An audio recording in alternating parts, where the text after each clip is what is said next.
নমস্কার। সীমার ন্যাচারাল ব্লগের আরো একটি নতুন পর্বে আপনাদের সকলকে অনেক অনেক স্বাগত জানিয়ে সম্পূর্ণ নতুন ভিডিও নিয়ে উপস্থিত হয়েছি। আজকের পর্বটা কেমন পর্ব আপনাদের কি বলবো জানি না। আজকে আয়ুষের শরীরটা হঠাৎ একটা সমস্যা দেখা দিয়েছে, তো সমস্যাটা পরে বলবো। এখন আগে ডাক্তার দেখিয়ে আসি উনি কি বলছেন, কারণ এই সমস্যাটা আমাদের কাছেও নতুন, আমাদের কারোর কখনো হতে দেখিনি। তো কি সমস্যা বাড়িতে এসে বলবো, সাথে থাকুন।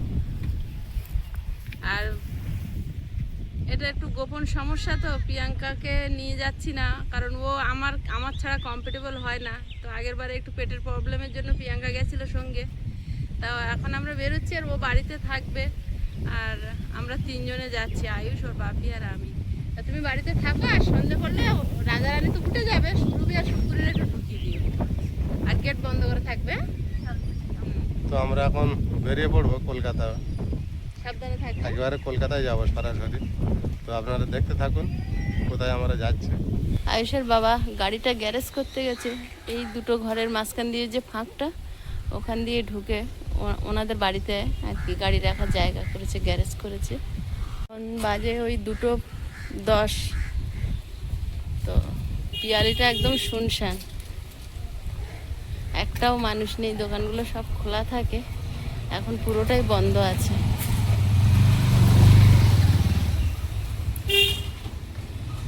হ্যাঁ, 2:10-এরই গাড়ি ছিল। এবার পুরো পিয়ালি একদম নিস্তব্ধ হয়ে আছে। টিকিট কাটবে তো?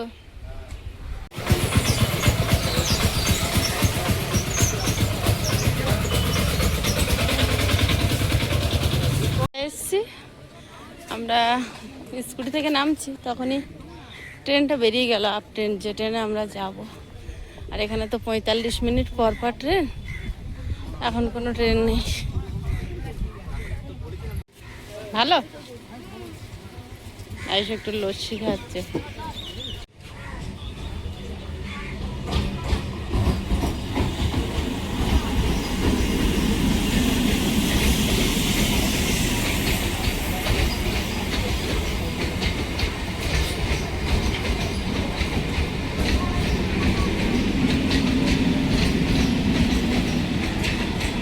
এই যে লেডিস কম্পার্টমেন্টগুলো আপনারা দেখতে পাবেন, মানে যে সমস্ত দিদি বা বোনেরা কাজে যায় আর আসার সময় এমনভাবে গেটের সামনে দুধারে বসবে, গায়ে পা লাগলে তো মুখ খারাপ করে গালাগালি দেবে।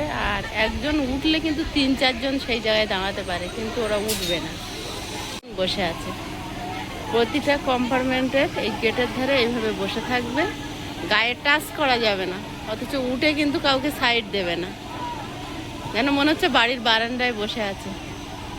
এই দেখুন কিভাবে বসে আছে।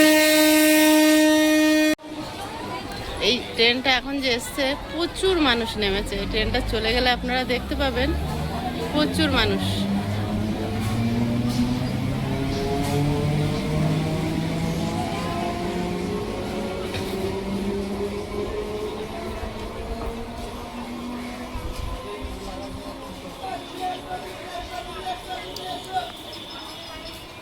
এই মাথা থেকে ও মাথা।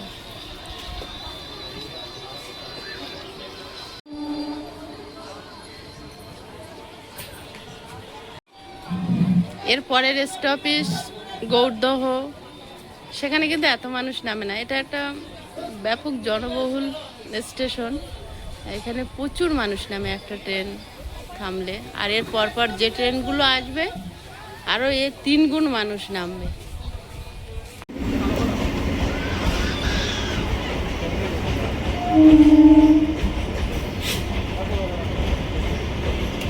আয়ুষ, গাড়ি ঢুকছে তো, দেখা যাচ্ছে। একটা ট্রেন মিস হয়ে গেল। আমরা নিচে ছিলাম, ব্রিজের উপর দিয়ে চলে গেছে।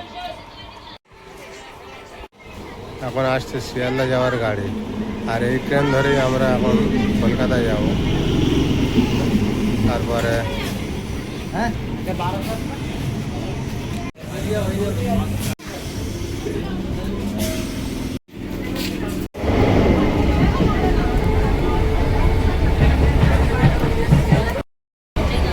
সবে ট্রেনে উঠে বসে পড়েছে, আর ট্রেনটা এইমাত্র ছেড়েছে।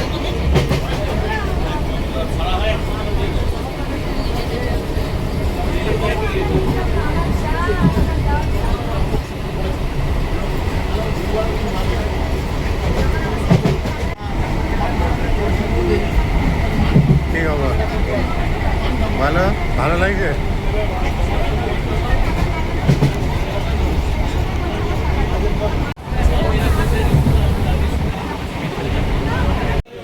আমরা এখন এই মুহূর্তে বালিগঞ্জের স্টেশনে নেমেছি, আর এই ট্রেনটায় নেমেছি। এই ট্রেনটা এখনো ছাড়েনি, দাঁড়িয়ে আছে।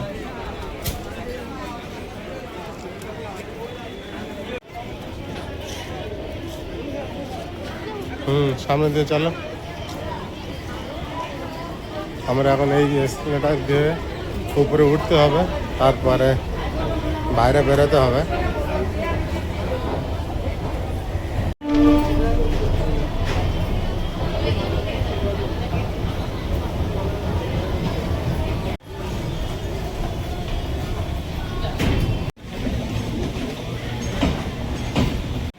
বালিগঞ্জের পরিবেশটা ঠিক আগের মতোই আছে, এখনো সেইভাবে চারিদিকে পরিষ্কার হয় না, দেখতে পাচ্ছি। আমরা এখন স্টেশন থেকে বেরিয়ে গিয়েছি, এখন বাস স্ট্যান্ডের দিকে যাব।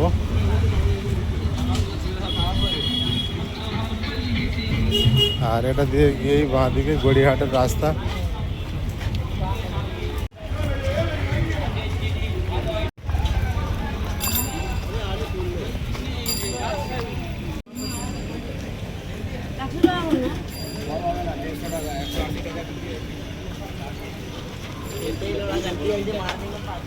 অনেক দিন পরই আজ বালিগঞ্জ স্টেশনে এলাম। আর এটা হলো ঠিক গড়িয়াহাট যাওয়ার মেন রোড।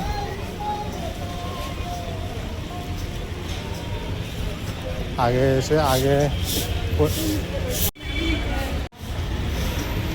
কি খুঁজছো? ওটা দিয়ে চলো।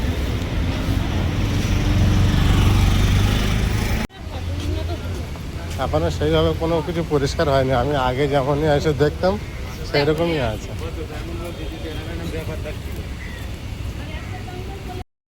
এখন তিনজনে হাঁটতে হাঁটতে সামনের দিকে এগিয়ে যাচ্ছি। সামনে গিয়ে বাস বা অটো ধরতে হবে।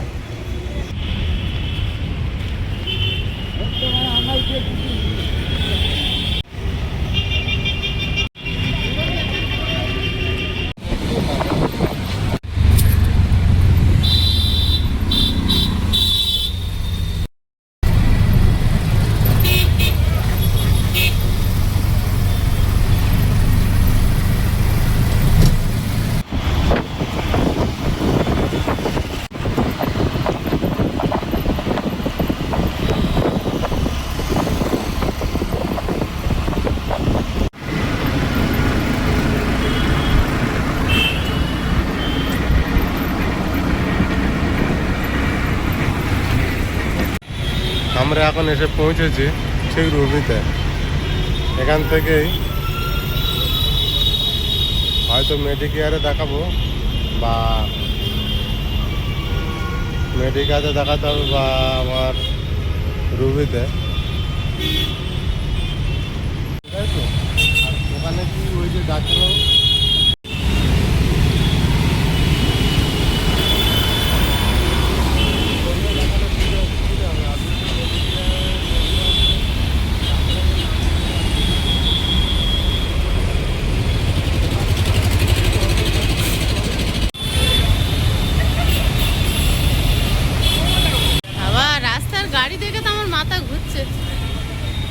কতদিন পর কলকাতার দিকে এসেছি। ফাঁকা জায়গা থেকে থেকে একটা পরিবেশটা হ্যাঁ এখানে এসে যাবে একটা জ্যাম জ্যাম ভাব। হ্যাঁ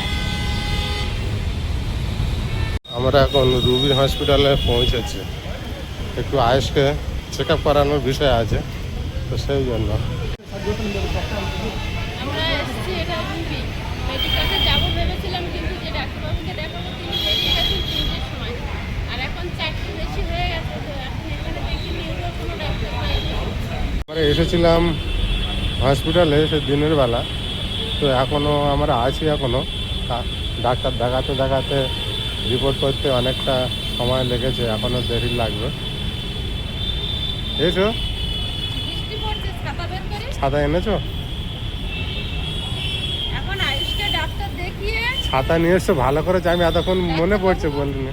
বলছে যে এমার্জেন্সি রিপোর্ট করতে হবে, তো রিপোর্ট করে বললো যে রিপোর্ট দেখবো, তারপরে যদি বুঝি তাহলে ভর্তি নেবো, না হলে ওষুধ দিয়ে বাড়ি পাঠাবো। তো এখন রিপোর্ট করেছি ইউএসজি, আর ওর খুব খিদে পেয়ে গেছে। আমরা দুপুরবেলা একরকম না খাবার মতো 1-2 মুঠো করে খেয়ে সব বেরিয়েছিলাম, তো এখন একটু কিছু খাবো সব।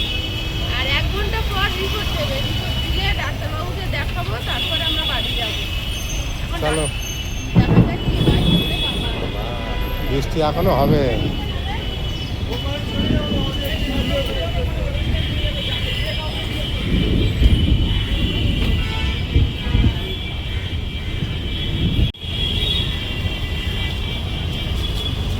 আমাদের শেষমেশ ডাক্তার দেখানোর কাজ কমপ্লিট হয়েছে, কিন্তু রিপোর্টটা করেছি, রিপোর্টটা এখনও দেখাতে পারিনি। রিপোর্টটা নিয়েছি, কিন্তু রিপোর্টটা পরের দিন এসে আবার দেখাতে হবে।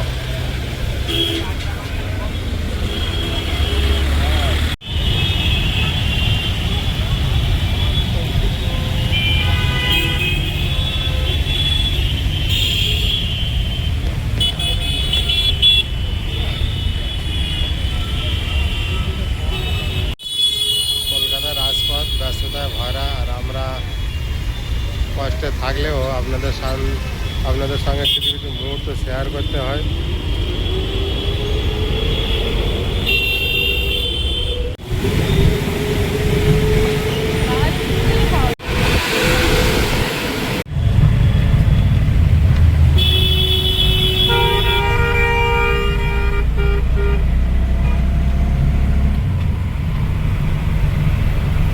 আমরা এই মুহূর্তে বালিগঞ্জ এসে পৌঁছেছি, এখনো স্টেশনে উঠতে পারিনি, রাস্তা দিয়ে হেঁটে যাচ্ছি।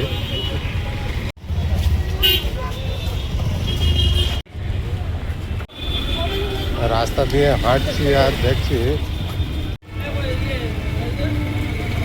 শেষমেশ আমরা বালিগঞ্জ স্টেশনে পৌঁছেছি, আর জানি না কখন ট্রেন আছে, ট্রেনের জন্য ওয়েট করতে হবে।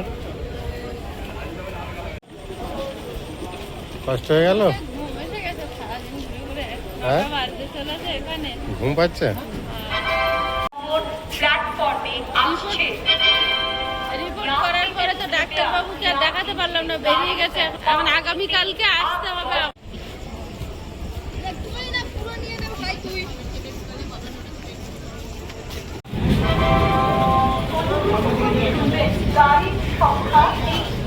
এই যে ট্রেনটা দেখছেন, এটা আমরা যেতে পারবো না, এটা শিয়ালদা যাবে, আপে চলে যাচ্ছে। আমরা তো ডাউনে যাবো, যেহেতু এই ট্রেনটা উঠবো না।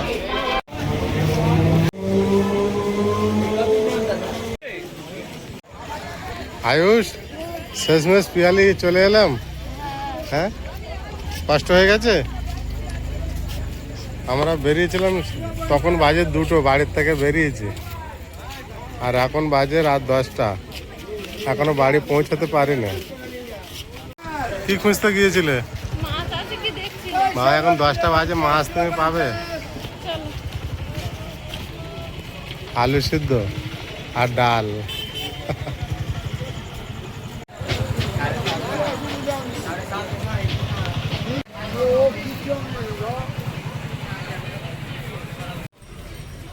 এখনো বাজারঘাট খোলা আছে, 10টা পর্যন্ত খোলা থাকে। আস্তে আস্তে ডেভেলপ হচ্ছে গ্রাম সাইডে। হবে না।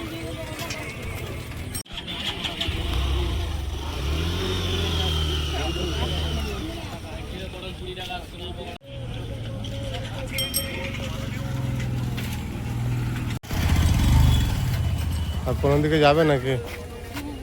বাজারের মধ্যে যাবে?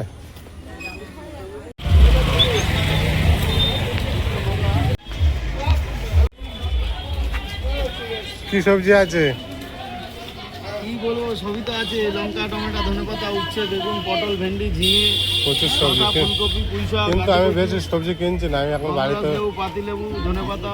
বাড়ি চাষ করছি, আমি বেশি কিনছি না। কিন্তু আমি একটু মাছ কিনি। বাড়িতেই চাষ করো, ভিডিও করো, এতে আরো ভালো লাগে। সীমার আয়ুষ ওই দোকানে গিয়ে দেখছে মাছ কিছু পাইছি। পেয়েছো? 80 টাকা কিলো, শুধু 80 টাকা। হ্যাঁ এখন বর্ষাকাল মানে সব মাছের ডিম আছে। ভালো সিলভার 12 টাকা চাপ দেবো।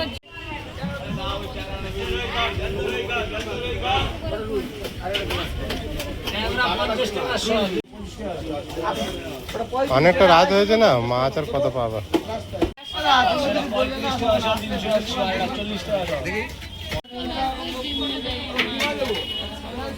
দু চার পিস ডিম নেবে, চলো 4 জন 4টে ডিম নিয়ে না হয়ে যাবে।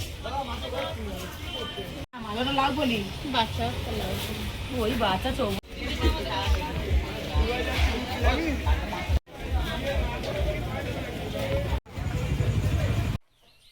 নমস্কার, নমস্কার। সুপ্রভাত।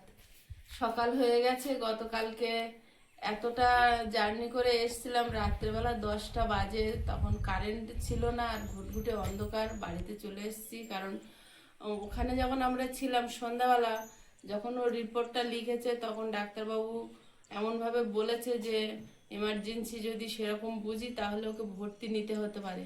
তো রিপোর্ট দিতে দিতে 8:30 বেজে গেছে, আর ততক্ষণে ডাক্তারবাবুর টাইম ওভার হয়ে গেছে, উনি বেরিয়ে গেছে। তো রিপোর্টটা রাতে দেখানো হয়নি। তারপর ওখান থেকে বেরিয়ে বাজারে এসে, ও বাড়িতে ছিল, বাড়িতে শুধু ভাত করে বসেছিল, আর বাজারে এসে একটুখানি সবজি, একটু ডিম, তো সে যাই হোক। এবার ও বাড়িতে একা ছিল রাত 10টা পর্যন্ত, আর আমরা ওদিকে রিপোর্ট করে আবার চলে এসেছি। এসে আর ভিডিও ধরা হয়নি, তো কি হয়েছে না হয়েছে আপনাদেরকেও জানানো হয়নি। মেন সমস্যা হয়েছে ছেলেদের যে দুটো কোষ থাকে, ওর একটা কোষ এক সাইডে মানে ফুলেছে অনেকটা, আর টনটনে ব্যথা। তো এটা কি থেকে হয়েছে, কোনো আঘাত লেগেছে নাকি কোনো ইনফেকশন বা কোনো কি থেকে হয়েছে কিছু বুঝতে পারছি না। ও দুপুরবেলা হঠাৎ বলেছে যে মা এখানটা আমার ব্যথা করছে। তা আমি ভেবেছি এই পা জয়েন্টে মনে হয় ব্যথা করছে, কবজির কোলটায়। তা আমি বলছি তুই জল খাস না, মনে হয় গ্যাস এরকম হয়েছে। তারপর বলছে না আমার ওইখানটা না। তারপরে আমি ওকে ও ঘরে এসে আমাকে দেখালো, দেখানোর পরে আমরা ওই মুহূর্তেই মোটামুটি রেডি হয়ে বেরিয়ে পড়েছি। বাচ্চা মানুষ, আর যেহেতু এরকম একটা জায়গা, আমরা আর দেরি করিনি, কারণ আমরাও দেখে ভয় পেয়ে গেছি। ওটা ফুলে ডবল হয়ে গেছে, ডবলের থেকেও বেশি। তো যাই হোক, এখন ওখান থেকে রিপোর্ট করে এসছে। আসার পরে উনি যখন বলেছে ভর্তি নিতে হবে, তখন আমরা বেশি ভয় পেয়ে গেছি।